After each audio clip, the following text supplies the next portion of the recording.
بسم اللہ الرحمن الرحیم۔ یہ بڑی عجیب بات ہے کہ ایک وظیفہ دنیا میں ایسا ہے جو اللہ نے خود دیا ہے، اور وہ استغفار کا وظیفہ ہے۔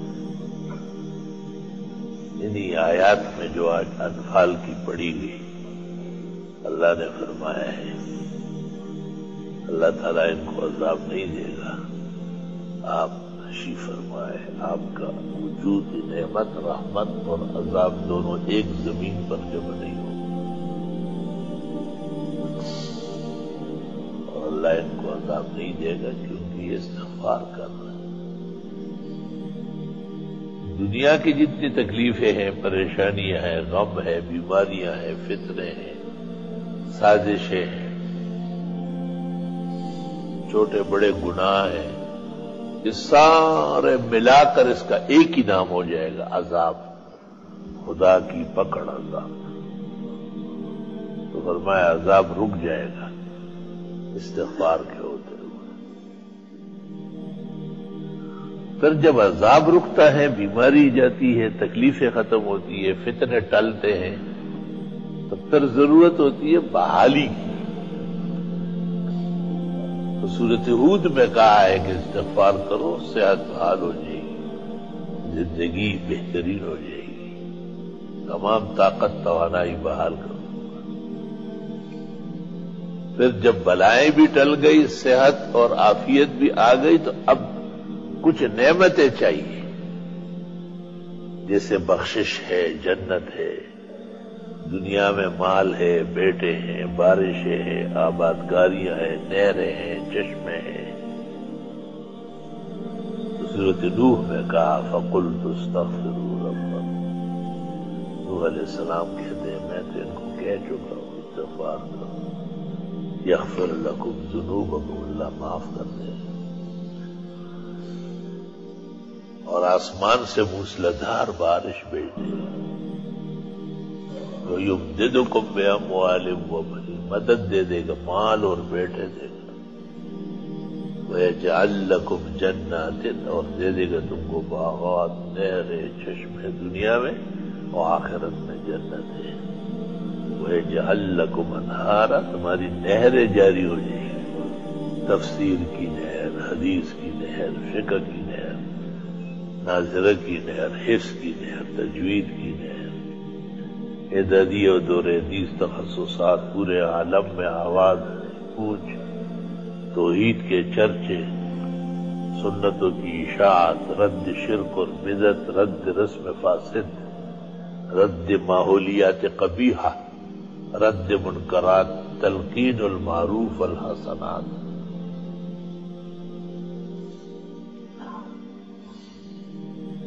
گویا جتنی خوشیاں نعمتیں ہمیں چاہیے اور ہمیں علم نہیں ہے، اللہ نے اپنے علم سے اس کا ذکر کیا اور سارے ذکر کیے، اور فرمایا استغفار کرو۔ استغفار کے لیے تو فقہا کہتے ہیں قبلہ رخونا بھی ضروری نہیں، استغفار کے لیے کسی خاص ہیئت کی بھی حاجت نہیں، اٹھتے بیٹھتے آتے جاتے استغفار کر سکتے۔ دنیاوی نہیں، دینی اور دنیا دونوں کے مسائل ہیں۔ سورۃ انفال میں اللہ نے فرمایا ہے کہ استغفار سے عذاب رکتا ہے، سورۃ ہود میں فرمایا ہے کہ طاقت تمہاری بڑھ جائے گی، استغفار کرتے رہو، سورہ نوح میں فرمایا انہ کان غفارا، استغفار سے اللہ گناہ بخش دے گا، یرسل السماء علیکم مدرارا، باران رحمت موسلادھار برسے گا،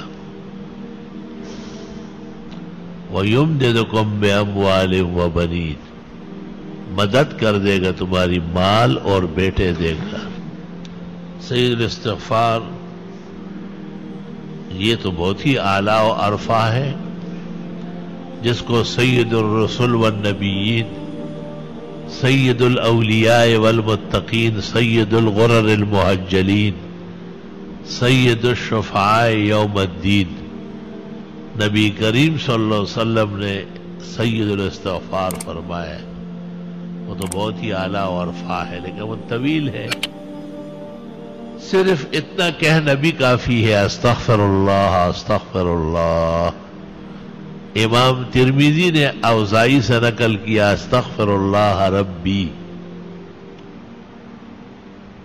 امام بخاری فرماتے استغفر اللہ واتوب الیہ. حافظ ابن حجر فرماتے سب سے بہترین استغفر اللہ ربی من کل ذنب واتوب الیہ. اور استغفر اللہ العظیم الذی لا الہ الا هو الحی القیوم واتوب الیہ. یہ 3 دفعہ پڑھا جائے تو گناہ اگر سمندر کے جھاگ کے برابر ہو معاف ہو جائیں گے، دنیا کے درختوں کے پتوں کے برابر ہو معاف ہو جائیں گے، دنیا کے دنوں کی تعداد میں ہو معاف ہو جائیں گے.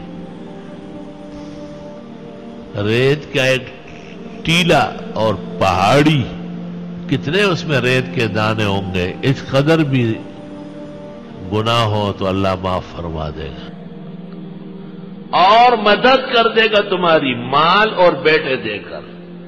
استغفار کا پہلا فائدہ بخشش، لائن کلیئر. دوسرا فائدہ آبادی، تیسرا فائدہ مال، چوتھا فائدہ بیٹے. کہتے ہیں کہ اگر حضرت علی رضی اللہ عنہ، حضرت حسن بصری، شیخ عبد القادر جیلانی، معین الدین چشتی، سارے مل کے ان سے 100 مرتبہ کوئی مانگے، اس سے بڑھ کر وظیفہ نہیں مانگ سکتے. یہ سب سے اعلیٰ وظیفہ ہے جو اللہ خود دے رہے، استغفار کا وظیفہ.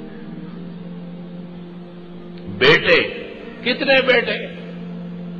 دیکھو کتنے بیٹے آئے ہوئے ہیں. عرب و عجم کے، شرق اور غرب کے، بے حساب. اور پتہ نہیں جب زندگی بے وفا زندگی ساتھ دے گی تو کتنے آتے رہیں گے. 2 اعمال ایسے ہیں جو تمام اعمال سے بے نیاز کرتے ہیں. ایک استغفار کی کثرت استغفار سے بلائے، آفات، سازشیں، تکالیف، مصائب، شدائد، پریشانیاں، غم، ہم سب ختم ہو جائیں. سورہ انفال. استغفار کی کثرت سے طاقت، توانائی، صحت، شباب، گزرے ہوئے اوقات، صلاح الاعمال، ان کی توفیق بحال ہو جائے گی. سورہ ہود. جتنی نعمتیں چاہیے، مال و اولاد، بیٹے اور خزانے، نہریں اور باغات، جنتیں اور چشمے، استغفار ہی سے ملیں گے. سورہ نوح. جو کثرت سے استغفار کرے گا اللہ اس کی پریشانی دور کرے گا، اللہ اس کو ہمیشہ تنگی سے نکالے گا، ایسا رزق دے گا کبھی سوچا بھی نہیں ہوگا. ابو داؤد عن ابن عباس، حدیث مرفوع متصل اصح الاسانید. استغفار کی کثرت اور لزوم دونوں ضروری ہے. من اکثر الاستغفار ومن لزم الاستغفار. ایک تو قلت فائدہ مند نہیں ہے، کثرت چاہیے. طلبہ نے پوچھا کہ کثرت اور قلت کا کیا فرق ہے؟ بہت سارے تجربات کے بعد پتہ چلا کہ 1200 تک کم از کم ہونا چاہیے یومیہ، اور 12,000 ہو جائے تو کیا کہنا ہے. استغفار کے فوائد اور برکات بہت زیادہ ہے اور فائدہ نقد ہے. نسائی کی ایک روایت میں ہے کہ جو استغفار کا عادی ہو اور اس کے اعمال میں استغفار کی کثرت ہے، لزوم ہے، فانتحسلا، کبھی ہتھیار اٹھانے کی نوبت نہیں آئے گی. اور فانتحسلا، کبھی اس کے خلاف ہتھیار نہیں اٹھے گا، مؤثر نہیں. اس سے بڑھ کر زبردست حفاظتی حصار اور کیا ہو. استغفار کے لیے طویل آداب بھی نہیں ہے کہ ضرور بدل جائے، ضروری نہیں ہے. ذکر ہے، ذکر ہر حال میں جائز ہے، جنابت میں بھی، حیض میں بھی، نفاس میں بھی، بے وضوئی میں بھی. ہاں دل چاہتا ہے اور افضل ہے آدمی پاک صاف ہو. لیکن حائضہ کو، نفسا کو، جنبی کو علماء امت نے اذکار سے منع نہیں فرمایا ہے۔ وہ اللہ کا نام لے سکتے ہیں، استغفار ذکر الہی، یعنی اٹھتے بیٹھتے آتے جاتے ہر حال میں استغفار جائے۔ لا الہ الا اللہ استغفر اللہ واتوب۔ پیرانی پیر شیخ عبد القادر جیلانی نے ایک موقع پر لکھا ہے کہ جن کو استغفار کا پتہ ہے اور پھر وہ پریشان ہوتا ہے، فرمایا بہت بڑا کذاب اور جھوٹا ہے۔ یہ تو خدا کا فیصلہ ہے کہ آپ استغفار کریں، میں پریشانیاں دور کروں۔ اب یہ کہ ہمیں محبت چاہیے، آرام چاہیے، عزت چاہیے، حلال دولت چاہیے، وقار چاہیے، حفاظت چاہیے، خدا تیری نصرت چاہیے، بندوں کے ہر شر فساد سے بچت چاہیے۔ اس کا ذکر اللہ نے سورۃ نوح میں کیا ہے 29ویں پارے میں کہ یہ بھی استغفار سے ہو، لے سارا کام استغفار سے ہو۔ یہ پڑھا کرو، جتنے استغفار آپ کو یاد ہے بہت زیادہ پڑھو، کم پڑھنے سے نہیں کام چلے گا، کیونکہ دنیا کی تمام تکلیفیں، رنج اور غم، صدمہ اور مصیبت، فتنہ اور پریشانی سورۃ انفال میں ہے، استغفار سے ختم ہو جائے گا۔ استغفار ہمیں کرنا چاہیے۔ اب ایک آدمی استغفار کر رہا ہے اور وہ فائدہ محسوس نہیں کرتا تو قرآن تو سچا ہے، ہمارا ایمان ہے، اس میں کوئی کمی ہے؟ وہ عورت نے وہ چاند دیکھا ایسا چاند کی طرح، تو انگلی کے ساتھ کوئی چیز لگی تھی نامناسب، کہنے لگی چاند تو بہت اچھا ہے لیکن بدبو آ رہی۔ بدبو تو آپ میں ہے، چاند میں تھوڑا ہی ہے۔ اب اپنے آپ کو اس معیار پر لانا ہے کہ ہمیں استغفار سے وہ فائدہ پہنچے جو اللہ تعالیٰ نے سورۃ انفال میں بیان کیا ہے، وما كان اللہ لیعذبہم وانت فیہم وما كان اللہ معذبہم وہم یستغفرون۔ جتنی خوشیاں چاہیے، جتنے آرام اور راحت چاہیے، جتنی عزت چاہیے، اللہ تعالیٰ سورۃ نوح میں فرماتے ہیں فَقُلْتُ اسْتَغْفِرُوا رَبَّكُمْ، استغفار کرو وہ مل جائے گا، سب عطا ہو جائے گا۔ ہمیں بھی دعاؤں میں یاد رکھو، دینی مدرسوں کو بھی، طلباء کو بھی، اور یہ موجودہ پریشانیوں کو بھی، اور استغفار کی کثرت کرو۔ ایک ایسی نیکی اور ایسا عمل جو نبی کے برابر ہو یا نبی جیسی رحمتیں مل جائے، قرآن کی اس آیت میں ہے جو میں نے پڑھی کہ وہ استغفار کا عمل، یا تو نبی کی وجہ سے بچتے ہو یا استغفار سے بچت، وہ بھی استغفار کیا گیا۔ بعض راتیں مناؤ، باقاعدہ بعض اوقات منا لو کہ بھئی میں سحری میں اٹھوں گا اور سورج نکلنے تک استغفار کروں گا، اور میں جمعے کی نماز کے لیے 2 گھنٹے پہلے آؤں گا، سورۃ کاف پڑھوں گا، 100 مرتبہ درود ابراہیمی پڑھوں گا، بس پھر جمعے تک استغفار کروں۔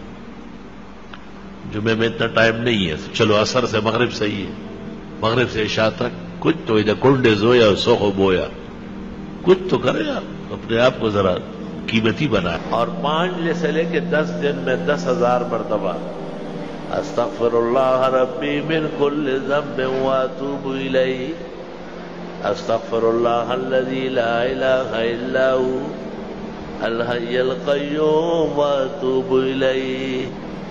پھر 35 دنوں کے اندر 75,000 مرتبہ، اور پھر 40 دن کے اندر 1,00,000۔ کوئی دعا ایسی کائنات کی نہیں جو قبول نہ ہو، خاص کر رزق کی تنگی، مالی تنگی، سب کے سب چھٹ جائیں گے۔ دوسرا کام استغفار کا ہے مرادیں پوری ہونا، دعائیں قبول ہونا۔ پیسوں کے لیے آپ استغفار کی کثرت کریں۔ جو شخص کہتے ہیں مجھے پیسے ملنے چاہیے، استغفار کی کثرت کریں۔ یہ گپ شپ کی جگہ نہیں، یہ حقیقت کی جگہ ہے۔ ہم سارے ادارے 10 ادارے کروڑوں کے اسی استغفار سے چلا دیں۔ مجھ جیسے کمزور کو کوئی چندہ دیتا ہے یا میں نے کسی سے چندہ لینا ہے تو ہمارا فنکار کرو۔ مال کے لیے مت پریشان ہو، میری بہت ہی درخواست ہے۔ مال اللہ کے ہاں ہے. اللہ تعالیٰ سے کہے میں آپ کا دین پڑھ رہا ہوں, مجھے مال کے لیے جو ہے نا میں صبرانہ بنائے, اور اپنی شان کے مطابق عطا فرمائے.